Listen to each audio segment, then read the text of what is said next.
You're listening to Stealing from Wizards, Volume 4, Arson, by R.A. Consul.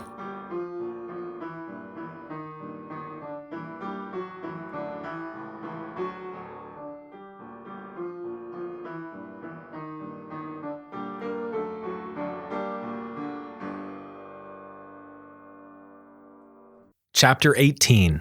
A Familiar Gaze. If you succeed in training a dragon, expect to be bothered by Lutin. They are likely to steal your possessions and give them to the dragon. The reason for this behavior is unknown, as the Lutin refuse to explain themselves. But the common wisdom is that they think it's funny. Regardless, it is advised to keep anything particularly precious in a salt-lined container, unless you wish to have your finest goods sat on by a dragon. He couldn't blink. He knew he couldn't. He'd spent much of his time with Bindle trying to learn. Kuro could piggyback along with the little Lutin as he did with Shingle. A few times he'd been able to pull Bindle, picking the destination for their blink, but he'd always needed a Lutin there. The people who made him hadn't built him quite right, he thought. He didn't have all the right bits. But somehow Autolycus did, and Autolycus was made from Kuro. He considered briefly that evening, and considerably more over the course of the next day after passing out before sunset and sleeping the whole way through his alarm, that he'd been mistaken. Maybe he wasn't missing any of the important parts, but rather he had other parts getting in the way. How to get them out of the way was a matter of some uncertainty. It wasn't clear which bits they were to begin with, and he'd grown quite attached to them. Were it just an earlobe or pinky finger, he'd have considered trading it for the power to travel without traveling. That seemed a more than fair exchange. Just chopping things off willy-nilly until blinking started happening, though, seemed a poor plan. Instead, he resorted to the age-old technique of staring very intently at the problem in hopes that a brilliant insight would wander into view. One did not. The problem, though, tried multiple times to wander out of view until Kuro appeased him with cookies in a blanket nest. Kuro didn't like Autolycus. It wasn't for anything specific that the raccoon had done, but more in the sort of way people don't like old photographs of themselves. He was Kuro, but looked at from a different angle and in peculiar lighting. He laid all Kuro's faults bare either by exemplifying them, as with his complete disrespect for other people's property, or by overcoming them, as with his ability to get people to like him and sleep without constant nightmares. Being able to blink was icing on that particular cake. Kuro grudgingly admitted to himself that he was jealous of his own familiar. He envied a creature that was made from his own imaginings. The brilliant insight he'd been seeking struck. A thought, simple and obvious, entered his mind without warning. Autolycus knew how to blink. Autolycus was Kuro's familiar. If Autolycus was unsummoned, Kuro would soak up all of his memories. He could know in an instant all the raccoon had learned, including how to blink. He could take the power for himself, and all he needed to do was pop the imaginary animal, a magical construct that he had conjured in the first place. Autolycus was him after all. Those memories were his by right. He was startled by the idea, and how comfortable it was to just walk in and make itself known. He ejected the thought forcefully, slammed his mind behind it, and bolted and chained his brain for good measure. That thought was unwelcome and uninvited. Autolycus wasn't just an ordinary familiar, happy to be assembled and disassembled at its creator's leisure. He'd been left out for too long, and had his connection to Kuro severed by trips to the Blandlands. The raccoon had its own ideas and feelings, and those included a desire to keep existing. He couldn't pretend he hadn't thought it, though. He couldn't pretend that just for a moment he hadn't wanted it, hadn't believed it right and justified. He had in him, no matter how deeply he buried it, the kind of wizard who would take power for himself simply because it was there for the taking and nobody could stop him. It was the kind of wizard that strays and fairy folk think of when they say wizard like it's a curse word. It was the reason he never minded when people told him he was a lousy wizard or not a wizard at all. It was the thing he feared becoming, and he feared becoming it because he knew it was in there waiting for him to become it. Phineas had baked it into him through magic and malice. It was something Kuro was, but not something he wanted to be. Autolycus was rightly confused as to why he had been taken from his cozy nest to be gently cradled.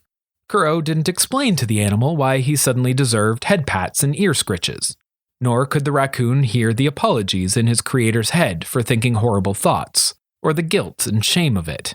He did, however, understand that he'd gotten another cookie out of it, so he wasn't terribly bothered. Kuro sat cross-legged on his bedroom floor, holding Autolycus, and trying to think very much like a lutin and not at all like a wizard. Maybe he couldn't blink, but he could follow a blink, and once upon a time he could lead one.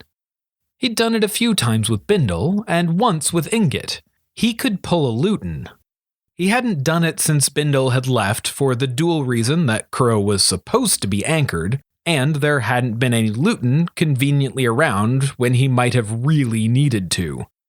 He thought back to his months of practicing with Bindle, trying to recall the state of mind that had made it work.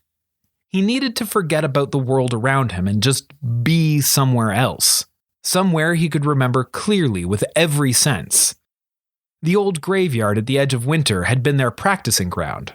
The wet snow and age-worn mausoleum, the musty damp smells of fall blending with the crystal clarity of winter, the dark and the cold. He was there in his mind, and then, quite suddenly and unexpectedly, he was there in body as well. It had, in a manner of speaking, worked. He had pulled Autolycus through a blink. There was a slight hitch in the process, though, which made itself known very quickly and with great discomfort. Appearing on soggy, slush-covered grass, sitting cross-legged, Kuro learned something about the difference between lutin and raccoon psychology, and by extension, how they blinked. Lutin, much like humans, understood clothing. Raccoons, it seemed, did not.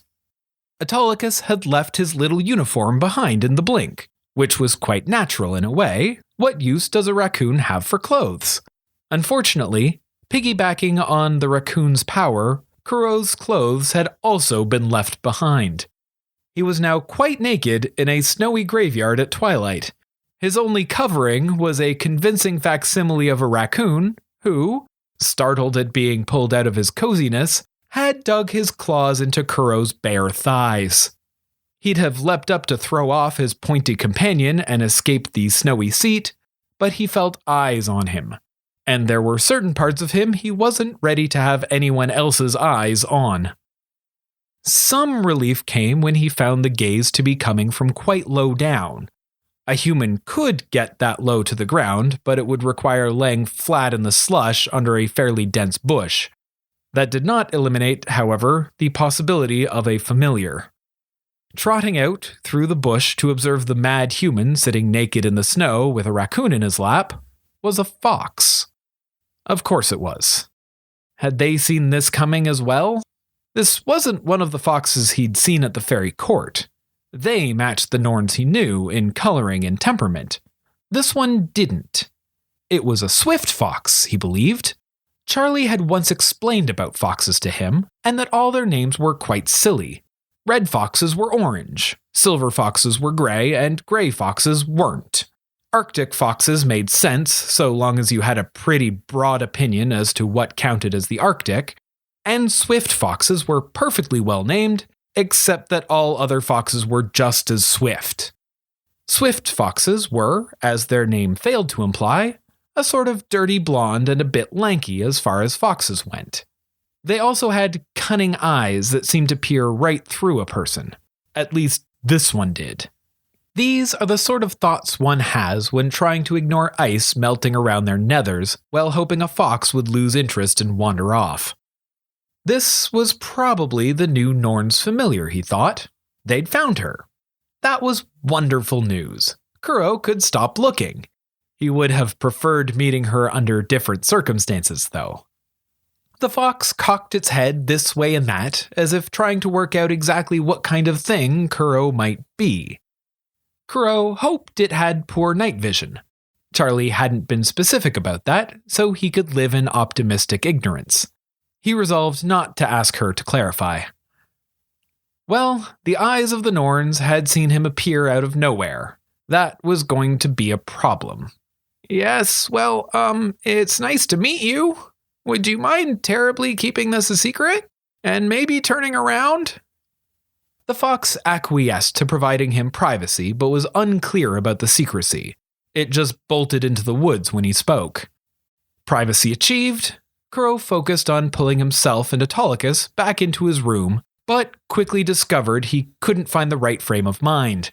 It seemed to be very difficult to forget about his current surroundings when those surroundings were wet and freezing cold, and he wasn't wearing any pants. Of things he had not planned to do that evening, breaking into his own room and sliding wet and naked through his windows were high on the list. To his relief, his clothes were exactly where he'd left them. He had worried that they might have simply vanished. But he'd only worried it very quietly in the back of his mind until he could confirm it one way or the other. He didn't want to have to explain why he needed yet another replacement uniform jacket so soon after the previous one had been shredded in the duels, and worrying about it too loudly would just have made him anxious. He dressed himself and Autolycus, then went off to see the Norns. Their familiar had seen him blink. They would know the anchor he wore on his wrist was a forgery. They held a secret of his, and with it power over him. He had to hope they wouldn't wield it too terribly. He was unsurprised to find them out enjoying an evening stroll in the summer breeze, a safe distance from the residence and far from any prying ears. They feigned surprise at encountering him, then expressed genuine surprise at what he said. There's only 3 of you. Of course, said White. We're still looking for the 4th, said Black. Did you think we found her? Said Red. Kuro wondered if he was simply missing information. How many foxes do each of you have? 1 each, said Red, as if stating the obvious. 3 of us and 3 of them, said Black. A trio of partners, said White. That's how it always is. Kuro puzzled over this. The Norn solved it faster. He found the fox. Red clapped with delight.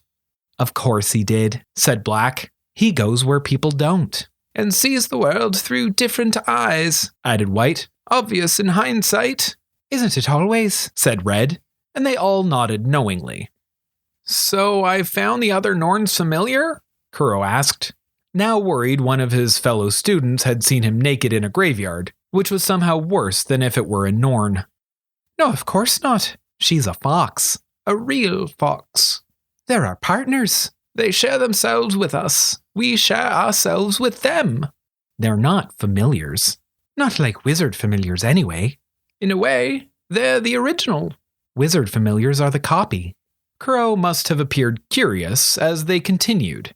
The joining has been spied twice by wizards, so far as we know. The first was a wizard who thought the ritual enslaved creatures. The fool went and tried to replicate it on a dragon. But the joining must be a match. A meeting of minds already in agreement. A sharing between resonant beings. A dragon isn't in agreement with anyone or anything. And a dragon does not share. So that wizard just got a nasty bite and a lot of dragon stuck in his head. He spent years sitting on a hoard of treasure, never quite knowing why. The other wizard was quite the opposite. He apologized for the intrusion. Offered to share tea and knowledge in recompense. He went on to create the spell which made your furry companion. That's the thing about wizards. They can be wonderful and terrible in equal measure. As with all people, and even more in those with power. They didn't say it, but somehow their tone implied that the circle they'd drawn around wizards and kings also included them. That was, in a small way, comforting. The easiest way to become horrible was to imagine you couldn't. Folk didn't tend to include themselves, however, even by implication, on a list of villains without having done something to earn a place there. Kuro took this as a gentle warning to stay on their good side. A fox was up in the old graveyard at the edge of winter, he said. I know the one, said White. I'll go see if I can find her and introduce myself. I'm not far off, said Black. I'll join you as soon as I can. Red slumped in disappointment. I'm on the far side of the island eating blueberries. Well, bring some with you, said White. I'm sure she'll appreciate some hospitality. They then lapsed into silence and got a far-away kind of look about them, like how someone's eyes lose focus when they're trying to listen very intently, except that they were doing it through someone else's ears and eyes. And, by the way the women's were twitching and crinkling, noses. Kuro stood awkwardly by, not sure whether to stay or leave while the three women appeared to forget about their human bodies. It felt rude to watch what seemed like a private moment, but equally impolite to leave without saying anything.